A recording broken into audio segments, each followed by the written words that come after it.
Hello YouTube vinyl community. Today I'd like to talk about my record collection, specifically my blues vinyl. So we're going to get started off with Cecil Barfield. This is really cool. This is kind of in the same vein as like a Son House, or like what Sleepy John Entz was doing toward the very end of his career, but it's even more raw. Next we have R.L. Burnside, Come On In, and this was done by Fat Possum Records, I guess. I'm trying to think. This was done by Fat Possum Records in the 90s. This album here is Sam Chapman and his Barbecue Boys. If you don't know Sam Chapman, he was a one-time member of the Mississippi Sheiks, as well as Bo Carter's brother.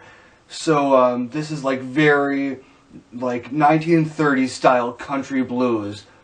This record is from, I believe, 1980, and Sam Chapman was, 80 years old. So this record is coming from somebody who is like a seasoned veteran of the blues, and he even does a Bo Carter cover on that, as well as a couple Mississippi Sheiks tunes, which I think is really cool.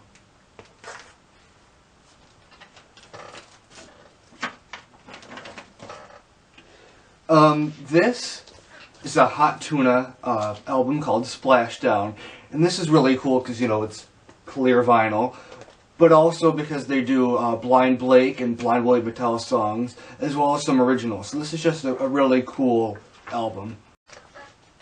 This is Luther Johnson's Bad News Is Coming.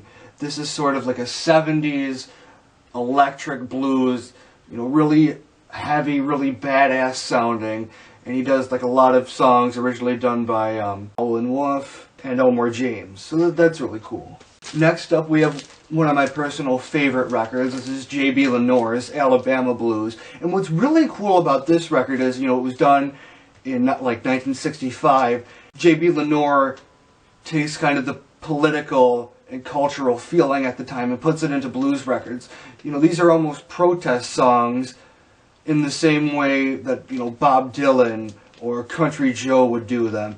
So he has a lot of songs on this album, about challenges black people faced, living in the South. He also has a Vietnam War protest song, which is pretty cool. I mean, especially because it's a Vietnam War blues song, which I don't think there are many of, if any, besides this. Taj Mahal, Giant Step, and The Old Folks Back Home.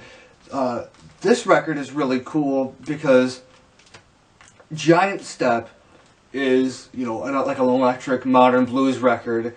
Then the other part of this album, The Old Folks Back Home, is kind of more like a country blues sort of album, which is really neat. And I think most of these are original compositions by Taj Mahal. Charlie Patton, Volume 1. I'm sorry you can't see the cover. I know this is kind of, the sleeve is kind of obscuring it.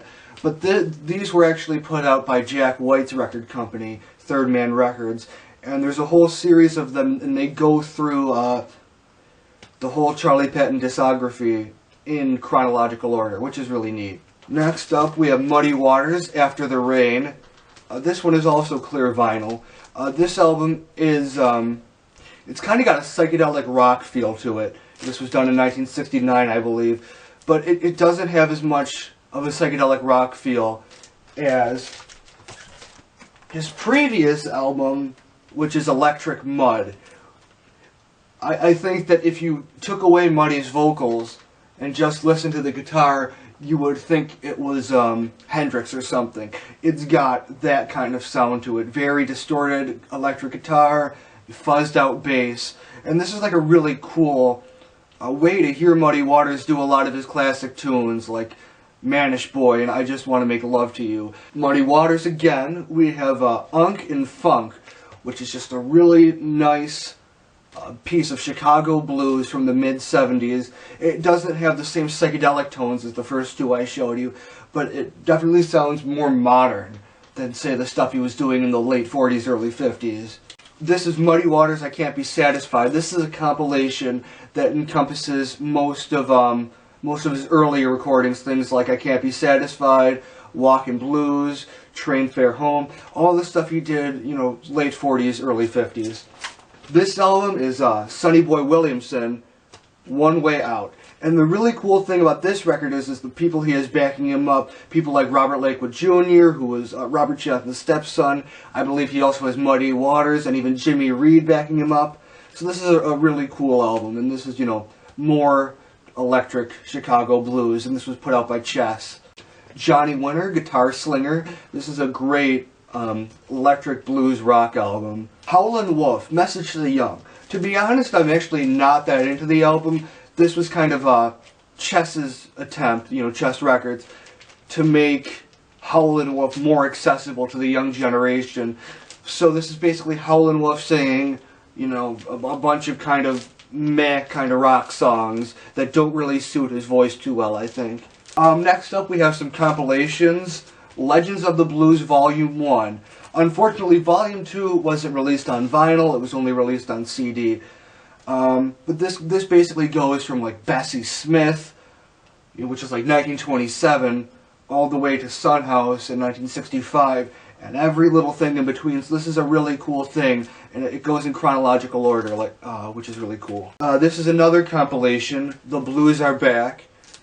This was actually put out by a jeans company in the 70s, which is, you know, why the record on the front is like denim. It's kind of cool, and it's got Blind Lemon Jefferson, Leadbelly, people like that. It's really neat. Last and least is the beginning British blues.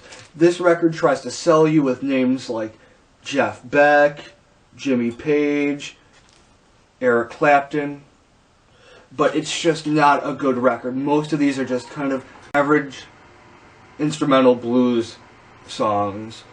And there is like a couple cool covers of Muddy Waters songs, but for the most part it's just like instrumental blues that's just kind of bland. That's my blues record collection.